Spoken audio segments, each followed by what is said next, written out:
What is good, y'all? Y'all back with another video. Now, this is gonna be very, completely mad different from our previous videos. Let's consider this a video we take knowledge from. Shout out to my mentor for recommending this video for me. So yeah, man, sit back, get a pen and paper. Shit, I might have a pen and paper. Feel me? Let's take some notes, man. Let's gain some knowledge. It's always cool to get. Ain't nothing wrong with learning something you never learning something new. Ain't nothing wrong with learning something new. Ain't nothing wrong with just building your fucking mind. Now, if you don't want to build your mind, you can leave this video. And also, roll to 500. Let's get there. Indeed. Indeed. Thank you. Well, thank you, President Powers, Provost Fendes, Deans, members of the faculty, family, and friends, and most importantly, the class of 2014. It is indeed an honor for me to be here tonight. It's been almost 37 years to the day that I graduated from UT. I remember a lot of things about that day.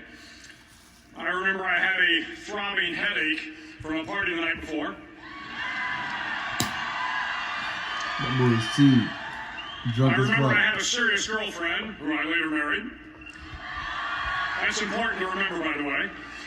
And I remember I was getting commissioned in the Navy that day. But of all the things I remember, I don't have a clue who the commencement speaker was, and I certainly don't remember anything they said. So acknowledging that fact, if I can't make this commencement speech memorable, I will at least try to make it short. So the university slogan is, what starts here changes the world. Well, I've got to admit, I kind of like it. What starts here changes the world. Tonight there are almost 8,000 students, or there are more than 8,000 students, graduated from UT. So that great paragon of analytical rigor, Ask.com, says that the average American will meet 10,000 people in their lifetime. 10,000 people, that's a lot of folks. But if every one of you changed the lives of just 10 people, and each one of those people changed the lives of another 10 people, and another 10, then in 5 generations, 125 years, the class of 2014 will have changed the lives of 800 million people. 800 million people. Think about it. If you didn't get what he's saying, y'all, you know what I'm saying. However you can help another person, always give a hand. You know what I'm saying? I don't have it all figured out, but one thing I do try to prioritize is making sure I wake up every day and make somebody's day. And little do y'all know how much it helps yourself. The peace it brings yourself. The pureness it brings to your heart. And just the enlightenment of that feeling of just seeing somebody getting their whole day transition. It could be the littlest compliment. You just telling the person, I hope you be great today, or I see greatness in you, or just any slight compliment can affect any bad day they're having. So whoever's watching this, however you can, when you wake up out that bed, your goal should at least, it has to be on checklist every day. Make somebody's day. Think about that shit. Over twice the population of the United States. Go one more generation, and you can change the entire population of the world. 8 billion people. If you think it's hard to change the lives of 10 people, change their lives forever, you're wrong. I saw it happen every day in Iraq and Afghanistan. A young Army officer makes a decision to go left instead of right down a road in Baghdad, and the 10 soldiers with him are saved from a close-in ambush. In Kandahar province, Afghanistan, a non-commissioned officer from the female engagement team senses that something isn't right and directs the infantry platoon away from a 500-pound IED, saving the lives of a dozen soldiers. But if you think about it, not only were those soldiers saved by the decisions of one person, but their children were saved, and their children's children.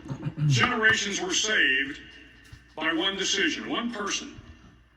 But changing the world can happen anywhere, and anyone can do it. So what starts here can indeed change the world. But the question is, what will the world look like after you change it? Well, I'm confident that it will look much, much better. But if you'll humor this old sailor for just a moment, I have a few suggestions that may help you on your way to a better world. And while these lessons were learned during my time in the military, I can assure you that it matters not whether you ever served a day in uniform. It matters not your gender, your ethnic or religious background, your orientation, or your social status. Our struggles in this world are similar, and the lessons to overcome those struggles and to move forward, changing ourselves and changing the world around us, will apply equally to all. I've been a Navy SEAL for 36 years, but it all... Changing ourselves and the ones around us will apply equally to all. Let's not get that over your head. Shit, it didn't go over my head. All I got from that message is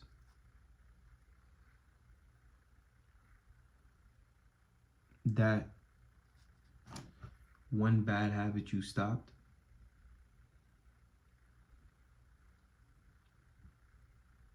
that one thing you did all the time that you know wasn't good for you and just was unhealthy, you finally decide to take on a switch and stick to a consistent pattern. Nothing but good energy and opportunities open for you. Hear me out. I'm a little smacked, but that's what I got from it.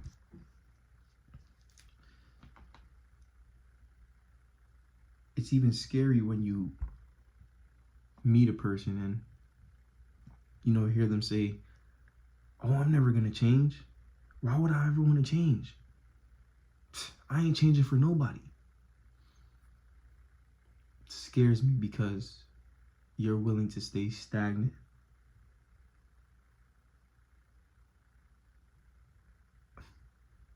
Began when I left UT for basic SEAL training in Coronado, California.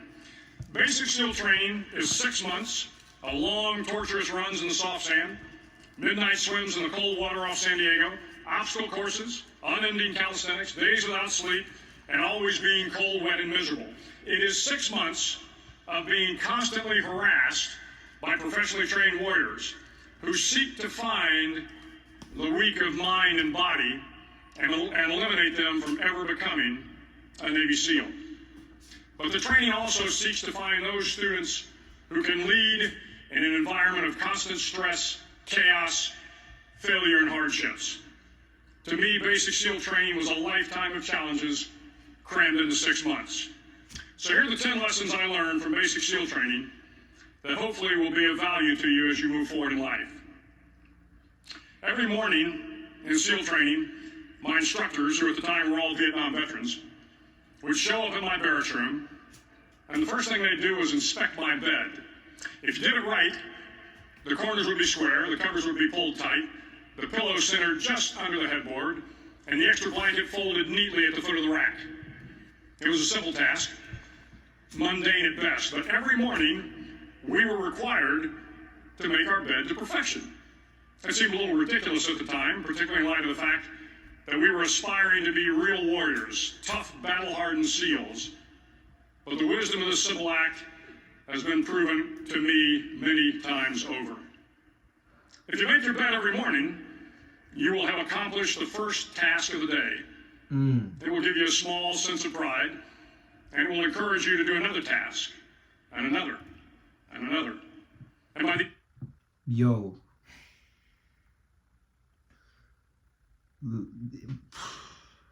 Man, let me tell y'all a funny story, right? And keep it short.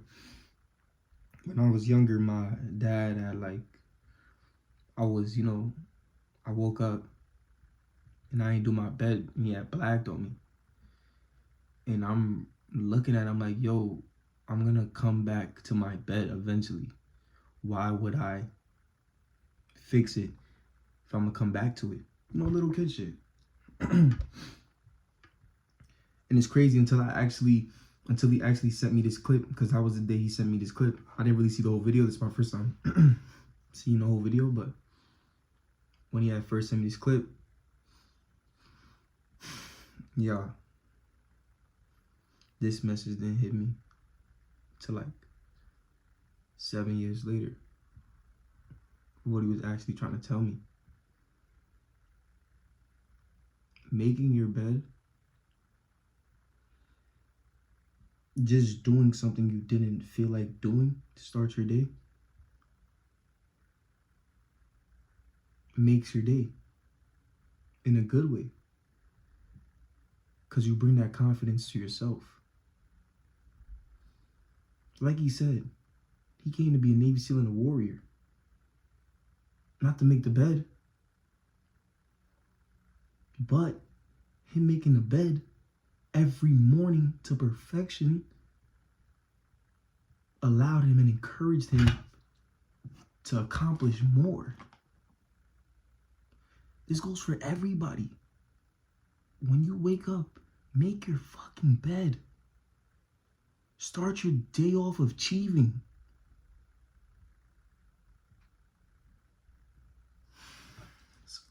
Let him cook. At the end of the day, that one task completed will have turned into many tasks completed. Indeed. Making your bed will also reinforce the fact that the little things in life matter. If you can't do the little things right, you'll never be able to do the big things right. And if by chance you have a miserable day, you will come home to a bed that is made. That you made.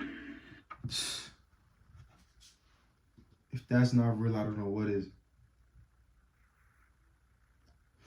Doing the little shit matters. Now, guys, once again, I don't have it all figured out.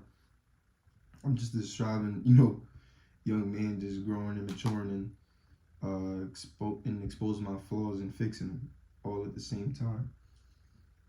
But applying this to my regimen gave me so much more discipline I could ever imagine, and made me see so much in myself in terms of the potential I have and the power I actually withhold. Doing the little shit. Slow motion is better than no motion. No matter how fast, no matter how slow you're going, you're still going. But if you don't go, you're never gonna get there. You feel me? Are you picking up what I'm putting down? And a made bed gives you encouragement that tomorrow will be better. So if you want to change the world, start off by making your bed. During training, the students are all broken down into boat crews. Each crew is 7 students, 3 on each side of a small river boat, and 1 coxswain to help guide the dinghy. Every day your boat crew forms up on the beach and is instructed to get through the surf zone and paddle several miles down the coast. In the winter, the surf off San Diego can get to be 8 to 10 feet high, and it is exceedingly difficult to paddle through the plunging surf unless everyone digs in. Every paddle must be synchronized to the stroke count of the coxswain. Everyone must exert equal effort, or the boat will turn against the wave and be unceremoniously dumped back on the beach. For the boat to make it to its destination, everyone must paddle. You can't change the world alone. You will need some help. And to truly get from your starting point to your destination takes friends, colleagues, the goodwill of strangers, and a strong coxswain to guide you. Amen. And I'm even taking this for words of advice, but thinking you can do it alone, thinking you did it alone, is an arrogant trait to have. It's not worth it. It's not worth it at all. Thinking like that. All the resources that you didn't even realize you have, just belittling them.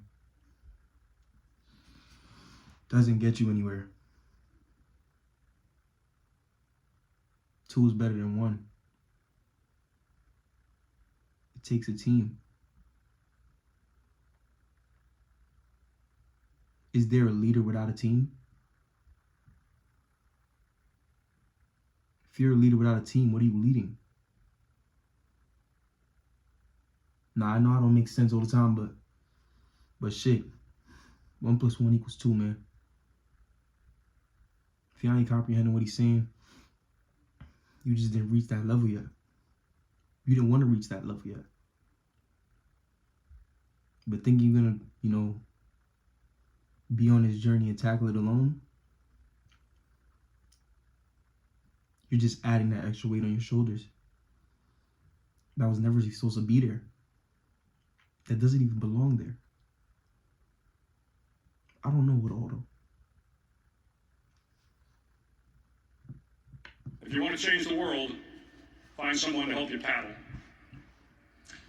Over a few weeks of difficult training, my SEAL class, which started with 150 men, was down to just 42. There were now 6 boat crews of 7 men each. I was in the boat with the tall guys, but the best boat crew we had was made up of the little guys, the Munchkin crew we call them.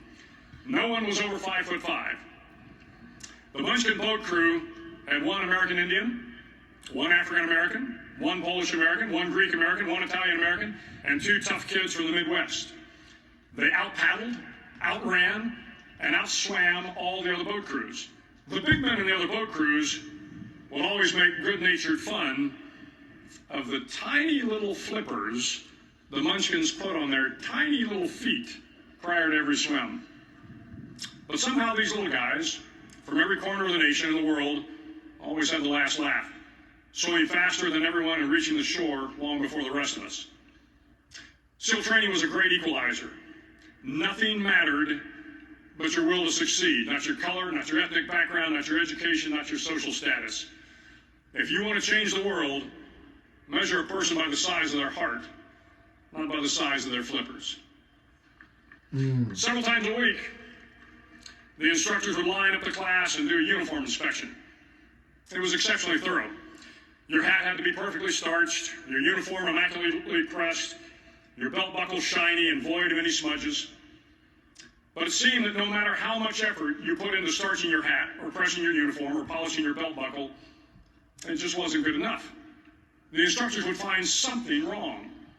For failing the uniform inspection, the student had to run, fully clothed, into the surf zone, then wet from head to toe, roll around on the beach until every part of your body was covered with sand. The effect was known as a sugar cookie. You stayed in the uniform the rest of the day, cold, wet, and sandy. There were many a student who just couldn't accept the fact that all their efforts were in vain, that no matter how hard they tried to get the uniform right, it went unappreciated. Those students didn't make it through training. Those students didn't understand the purpose of the drill. You were never going to succeed. You were never going to have a perfect uniform. The instructors weren't going to allow it. Sometimes, no matter how well you prepare or how well you perform, you still end up as a sugar cookie. It's just the way life is sometimes. If you want to change the world, get over being a sugar cookie and keep moving forward.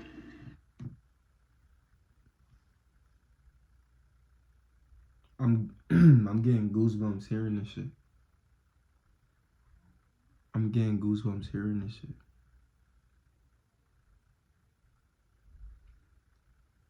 Guys, we need to fucking enjoy the journey. We need to enjoy the journey. We need to love what the fuck we got going on right now. Everything that's around us, the shit we don't even have. We need to love it. We need to love it and keep moving forward. Keep moving fucking forward.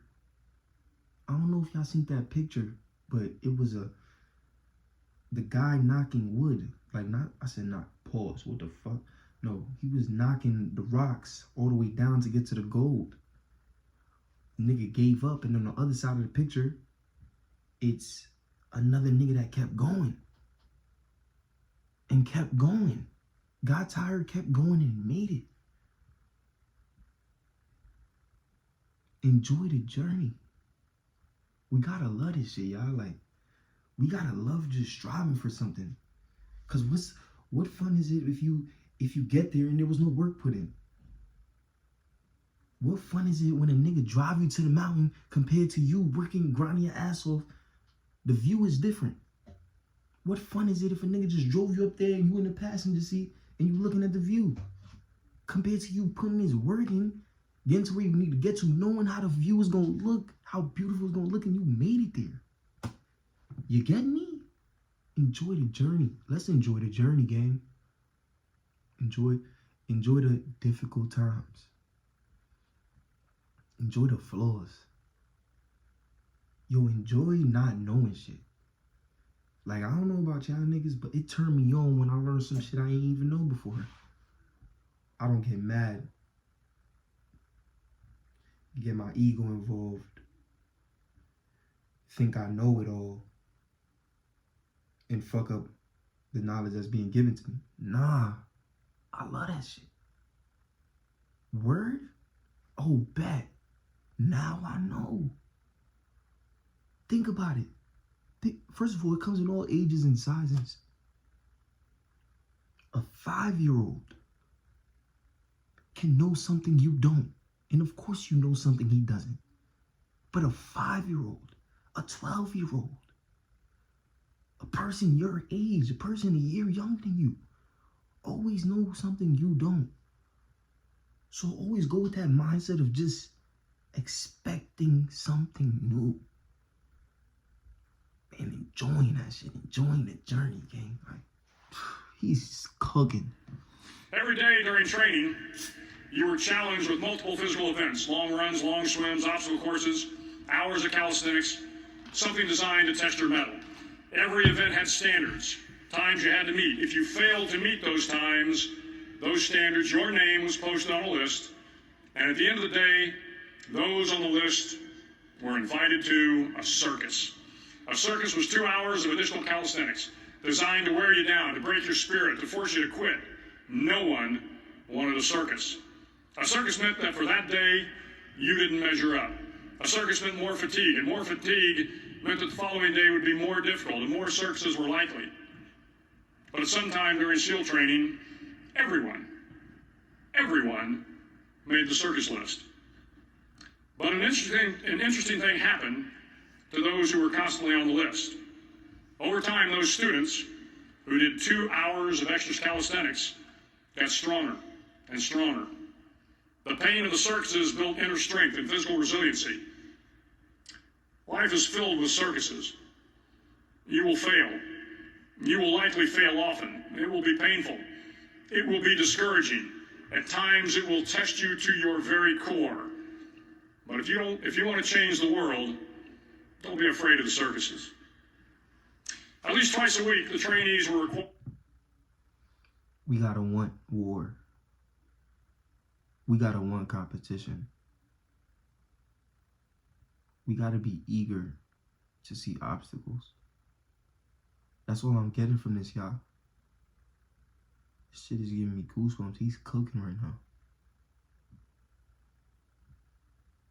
And y'all, I'm gonna be real with y'all, bro. Y'all gotta feel like shit. I'm about to look in your eye. I want you to make yourself feel like shit.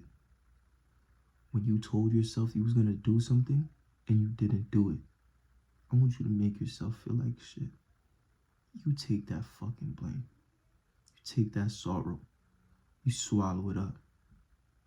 And you enjoy those consequences knowing it was your fault. You need to enjoy feeling like shit so the get back could be real. So now you know to never feel like shit and never lie to yourself when you tell yourself you're gonna fucking do something. I don't know it all, y'all, but shit, this is what I'm feeling right now. And this is just logic. Where do you think all the depression and sadness come from, y'all? Where do y'all think all the depression and sadness come from? It's us not believing in ourselves. What do you think not believing in ourselves come from? It's us telling ourselves we're gonna do something and we never do it. That's it. That's where it all comes from. That's where it all stems from. It all starts with us not believing in ourselves. It's because we lie to ourselves. I don't have an education in this shit, but goddamn, if I'm wrong, let me know, and I want to hear your fucking dumbass reason. Real shit. Are y'all hearing what this man is saying right now? Take in this shit, y'all. Y'all have y'all pen and notepad. To run the obstacle course. Yeah, right. The obstacle course contained 25 obstacles, including a 10-foot wall, a 30-foot cargo net, a barbed wire crawl, to name a few. But the most challenging obstacle was the slide for life. It had a 3-level, 30-foot tower at one end and a 1-level tower at the other. In between was a 200-foot long rope. You had to climb the 3-tiered tower, and once at the top, you grabbed the rope, swung underneath the rope, and pulled yourself hand over hand until you got to the other end. The record for the obstacle course had stood for years when my class began in 1977. The record seemed unbeatable until one day a student decided to go down the slide for life head first. Instead of swinging his body underneath the rope and inching his way down, he bravely mounted the top of the rope and thrust himself forward.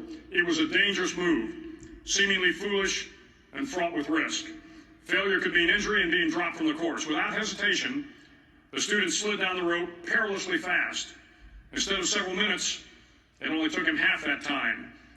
And by the end of the course, he had broken the record. If you want to change the world, sometimes you have to slide down the obstacles head first. During the land warfare phase of training, the students are flown out to San Clemente Island, which lies off the coast of San Diego. The waters off San Clemente are a breeding ground for the great white sharks. To pass SEAL training, there are a series of long swims that must be completed. One is the night swim. Before the swim, the instructors joyfully brief the students on all the species of sharks that inhabit the waters off San Clemente. They assure you, however, that no student has ever been eaten by a shark, at least not that they can remember. But you are also taught that if a shark begins to circle your position, stand your ground. Do not swim away. Do not act afraid. And if the shark, hungry for a midnight snack, darts towards you, then summons up all your strength and punch him in the snout, and he will turn and swim away. There are a lot of sharks in the world. If you hope to complete the swim, you will have to deal with them. So if you want to change the world, don't back down from the sharks. As Navy SEALs, one of our jobs...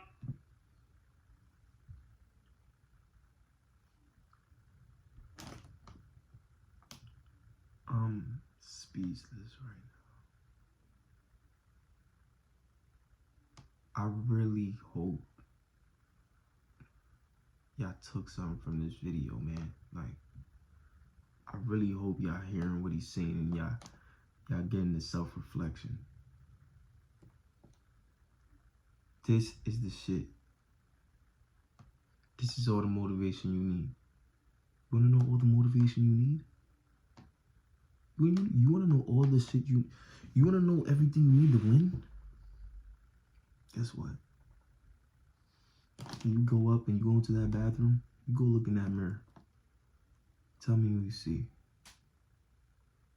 Make sure there's only you in there. It's real shit, man. Is to conduct underwater attacks against enemy shipping. Punch him in the snout. We practice this technique extensively during training. The ship attack mission is where a pair of SEAL divers is dropped off outside an enemy harbor and then swims well over 2 miles underwater, using nothing but a depth gauge and a compass to get to the target. During the entire swim, even well below the surface, there is some light that comes through. It is comforting to know that there is open water above you. But as you approach the ship, which is tied to a pier, the light begins to fade. The steel structure of the ship blocks the moonlight. It blocks the surrounding street lamps. It blocks all ambient light. To be successful in your mission, you have to swim under the ship and find the keel, the center line, and the deepest part of the ship. This is your objective. But the keel is also the darkest part of the ship, where you cannot see your hand in front of your face, where the noise from the ship's machinery is deafening, and where it gets to be easily disoriented, and you can fail.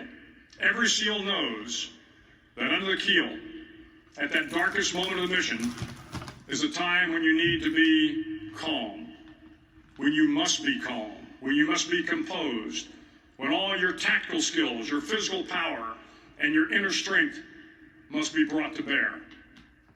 If you want to change the world, you must be your very best in the darkest moments. The 9th week of training is referred to as Hell Week. About to comprehend it, man. To be your best self, you gotta do it when you don't want to do it. All that shit you don't feel like doing, you gotta fucking do it.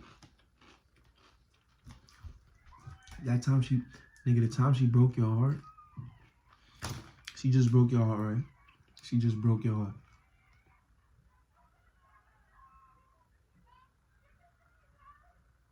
You can't react to shit on a college campus. But bro, she just broke your heart. You in your feelings. Yeah, you probably cry. But what are you gonna do about it? You gonna sit there? You gonna lay down and stay there? And you gonna keep watching sad shit?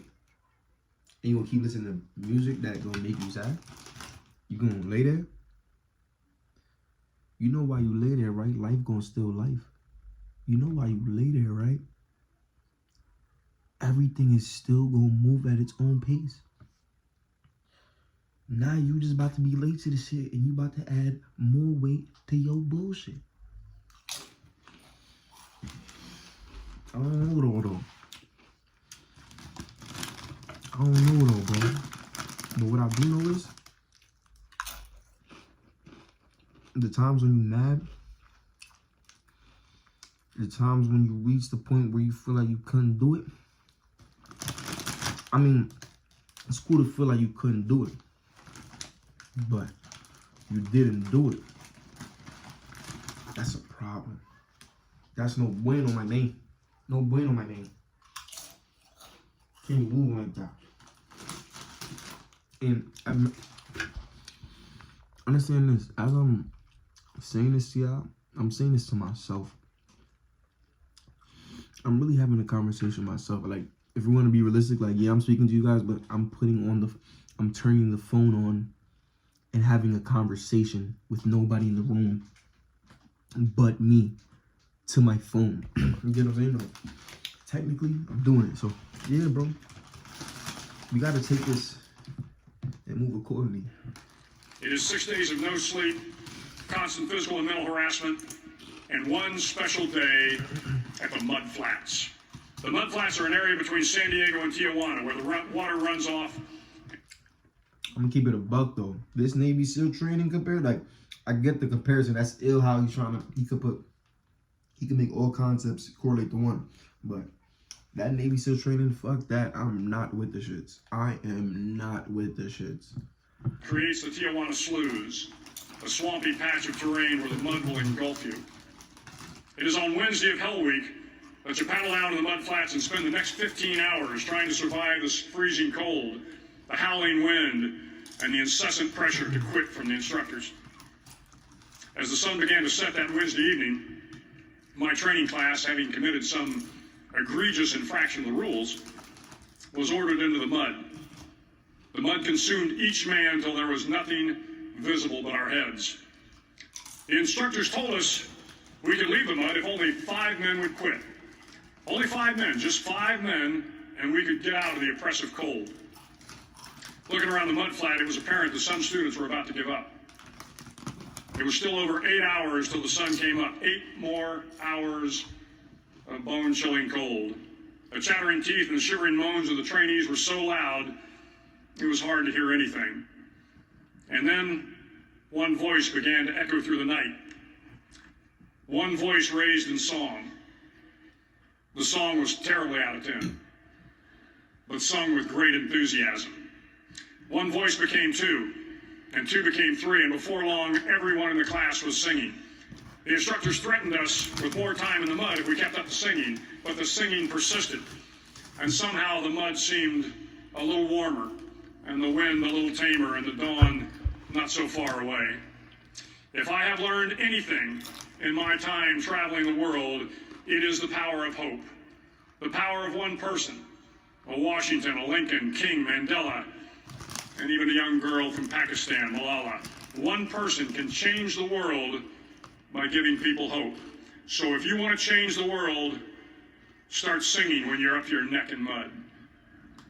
Finally, in SEAL training, there's a bell.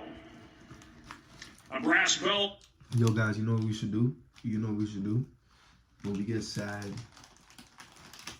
when our emotions start kicking in at a high level, even if it's a sad song, we should start singing it out loud. Like, boom, I'm sad right now, right? I don't feel this way in so long. I done became numb. I don't make it no better. I probably fuck around and laugh at how I sound, or it would just be soothing to just hear me sing it. You know what I'm saying? And everything will be more smoother. That's what he trying to say. He trying to spit that to us.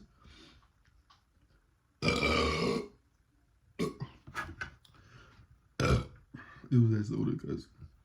It was the soda. But yeah, he's spitting that. Pause. It hangs in the center of the compound for all the students to see. All you have to do to quit is ring the bell. Ring the bell, and you no longer have to wake up at 5 o'clock. Ring the bell, and you no longer have to be in the freezing cold swims. Ring the bell, and you no longer have to do the runs, the obstacle course, the PT, and you no longer Hold on, let me get that part. have to endure the hardships of training. Yeah, that shit crazy. All right, so for my Navy SEALs out there, right, I want to know, do y'all go through this hard training and, like, you know, get certified and, you know, reach that next level to do it again? Y'all still gonna be doing that shit? Like, y'all do this shit on a daily basis, like, after training? Like, I get the training, you know, to see if your heart built that way for war, but, like, y'all doing these type of trainings every day?